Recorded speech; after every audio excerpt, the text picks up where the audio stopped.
40% commission ತನಿಖೆಗೆ ಆಯೋಗವನ್ನ ರಚನೆ ಮಾಡಲಾಗಿತ್ತು. ಆದ್ರೆ ಇದೀಗ ಆ ಆಯೋಗವೇ ರದ್ದಾಗಿದೆ. ಬಿಜೆಪಿ ಸರ್ಕಾರದ ವೇಳೆಯ ಹಗರಣಗಳ ತನಿಖಾ ಆಯೋಗ ಈಗ ರದ್ದಾಗಿದೆ. 40% ಕಮಿಷನ್ ತನಿಖೆಗೆ ಅಂತ ಈ ಆಯೋಗವನ್ನ ನೇಮಕ ಮಾಡಲಾಗಿತ್ತು. ಬಿಜೆಪಿ ಸರ್ಕಾರದ ವೇಳೆ ಆಗಿದ್ದಂತಹ ಹಗರಣಗಳ ತನಿಖೆಗೆ ಅಂತ ಈ ಆಯೋಗವನ್ನ ರದ್ದು ಮಾಡಲಾಗಿತ್ತು.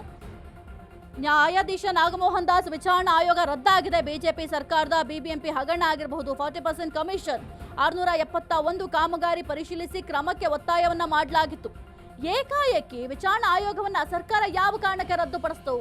ಸೆಪ್ಟೆಂಬರ್ 30ರವರೆಗೆ ಅವಧಿ ವಿಸ್ತರಿಸುವಂತೆ ಮನವಿಯನ್ನು ಕೂಡ ಮಾಡಲಾಗಿತ್ತು. ಆದರೆ ಆ ಮನವಿಯನ್ನು ಕೂಡ ಪರಿಗಣಿಸದೆ ಆಯೋಗವನ್ನ ಸರ್ಕಾರ ರದ್ದುಗೊಳಿಸಿದೆ. ಯಾವ ಕಾರಣಕ್ಕೆ ರದ್ದುಗೊಳಿಸಿದೆ?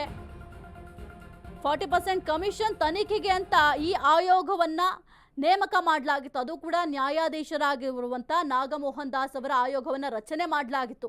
ಇನ್ನು ಬಿಜೆಪಿ ಟೈಮ್ನಲ್ಲಿ ಸಾಕಷ್ಟು ಹಗರಣಗಳಾಗಿದೆ.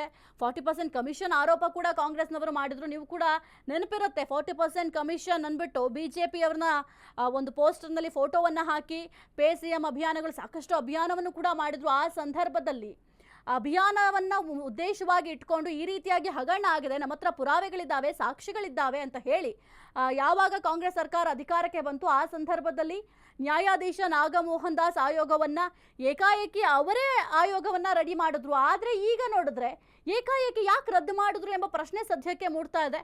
ಮನವಿಯನ್ನು ಕೂಡ ಮಾಡ್ಕೊಂಡಿದ್ರು. ಸ್ವಲ್ಪಗಳ ಕಾಲ ಇದನ್ನ ಪರಿಗಣಿಸಬೇಕು, ಈ ಮನವಿಯನ್ನ ಈಗ ರದ್ದು ಮಾಡೋ ಅವಶ್ಯಕತೆ ಇಲ್ಲ ಅಂತ ಮನವಿ ಮಾಡಿದ್ರು ಕೂಡ ಆ ಮನವಿಗೆ ಒಪ್ಪದೆ ಈಗ ಸದ್ಯಕ್ಕೆ ನ್ಯಾಯಾಧೀಶ ನಾಗಮೋಹನ್ ದಾಸ್ ಆಯೋಗವನ್ನ ರದ್ದು ಮಾಡಿದ್ದಾರೆ.